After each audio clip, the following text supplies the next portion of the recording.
Times of India अखबार ने अपने एक अध्ययन में पाया है कि मेडिकल में जो प्रवेश का स्तर है वो आरक्षण की वजह से नहीं घट रहा है, बल्कि वहां पर कैपिटेशन फी की वजह से मेरिट का स्तर लगातार घट रहा है। टाइम्स ऑफ इंडिया अखबार ने जो डेटा जारी किए हैं उसके मुताबिक देश में लगभग 39,000 सरकारी सीटें हैं और 17,000 मैनेजमेंट और एनआरआई कोटा की सीटें हैं, जहां पर एडमिशन की शर्त मेरिट नहीं बल्कि फीस है। और टाइम्स ऑफ इंडिया की स्टडी ये बताती है कि उसने 57,000 स्टूडेंट्स पर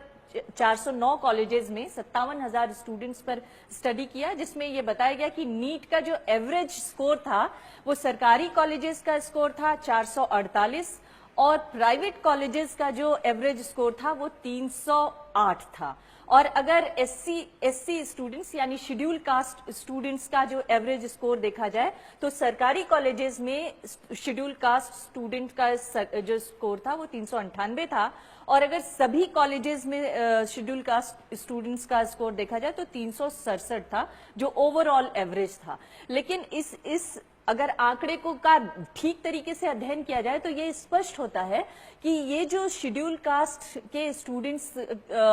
एवरेज ले आ रहे हैं, ये दरअसल जो प्राइवेट कॉलेजेस में कैपिटेशन फी से एडमिशन लेने वाले बच्चे हैं उनसे कहीं ज्यादा अच्छे हैं, क्योंकि जो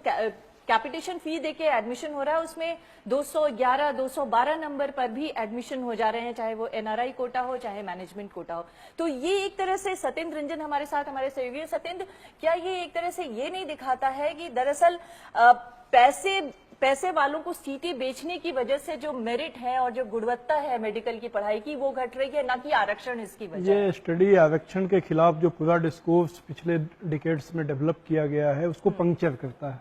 क्योंकि उसमें जो मेन उसका लॉजिक यही दिया जाता है कि जो रिजर्वेशन है वो मेरिट के खिलाफ है। उसमें कम मेरिट वाले लोग कम नंबर लाकर चले जाते हैं, लेकिन यह सवाल कभी नहीं उठाया गया कि उसमें बहुत से कम वो नंबर लाने वाले वो लोग भी होते हैं जो सिर्फ पैसे की वजह से दाखिला ले लेते हैं और वो फिर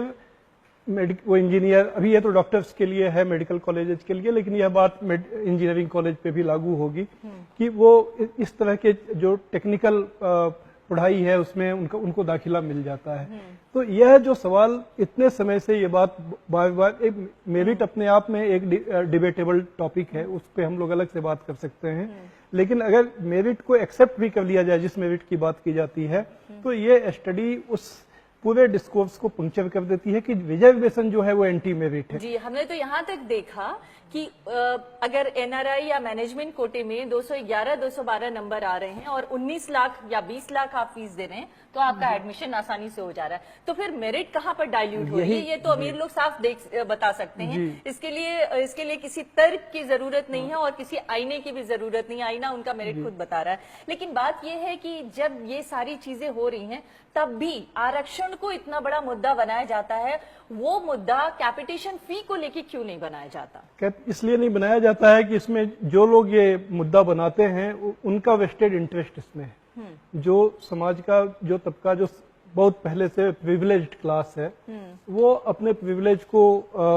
ये जो सिस्टम है वो उसके प्रिविलेज को बरकरार रखने में सहायक है। उनके पास पैसा है और वो पैसा भी भारत में किस तरह से, अगर उसका एक सोशियोलॉजिकल स्टडी की जाएगी तो ये देखा जा सकता है कि वो पैसा भी एक खास तरह के खास बैकग्राउंड से आए हुए लोगों के पास ही होता है। तो वो अपने बच्चों को, जो बच्चे तमाम कंपटीशन में फेल हो जाते हैं, उनको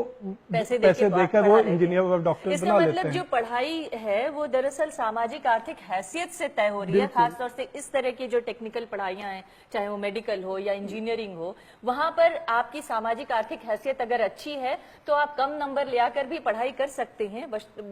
उसके लिए ये दोष देना कि आरक्षण की वजह से किसी अच्छे मेरिट वाले को एडमिशन नहीं मिला, ये गलत कहा जाएगा। अब यह तो आईआईटी ने खुद अभी कुछ साल पहले अपने सिलेक्टेड कैंडिडेट्स का स्टडी किया था, उसमें ये बात सामने आई थी कि उनके यहाँ जो लोग सिलेक्टेड होते हैं वो कुछ खास शहरों से,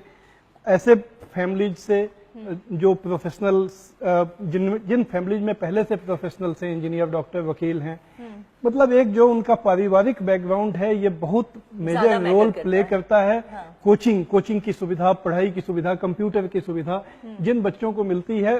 ये जो सो कॉल्ड मेरिट है ये इन चीजों से बनती है, ना कि वो जन्मजात होती है। हाँ, लेकिन एक और बात जो सरकारों को शायद उस पर ध्यान देना चाहिए कि सामाजिक अन्याय को दूर करने के लिए ये आरक्षण व्यवस्था लागू की गई थी, और यहाँ पर देखने को ये मिल रहा है कि अगर कम मेरिट वाले बच्चे भी या छात्र भी अगर पैसे के दम पे एडमिशन पा ले रहे हैं, तो जो सामाजिक न्याय की जो व्यवस्था थी, वो सामाजिक न्याय की व्यवस्था क्या यहाँ पर पूरी तरह से लागू हो पा रही है? नहीं, ये तो जो सामाजिक अन्याय जो ट्रेडिशनली रहा है ये उसको और इंट्रेंच कर रहा है, उसकी पकड़ और मजबूत बन रही है इसकी वजह से कि जो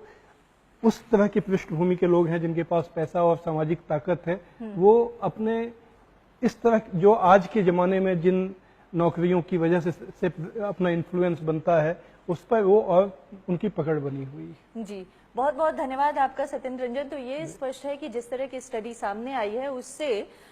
ये कहा जा सकता है कि आरक्षण किसी की मेरिट में बाधा नहीं बन रहा है। यानी अगर शेड्यूल कास्ट, शेड्यूल ट्राइब बच्चे भी अच्छे मेरिट पर एडमिशन पा रहे हैं, कई कई जगहों पे तो हम ये भी देख रहे हैं कि कॉम्पिटिटिव एग्जाम्स में वो क्वालिफाई ही नहीं कर रहे हैं बल्कि टॉप भी कर रहे हैं। तो अगर जब ऐसी स्थिति है तो आरक्षण को दोष देने के बजाय उस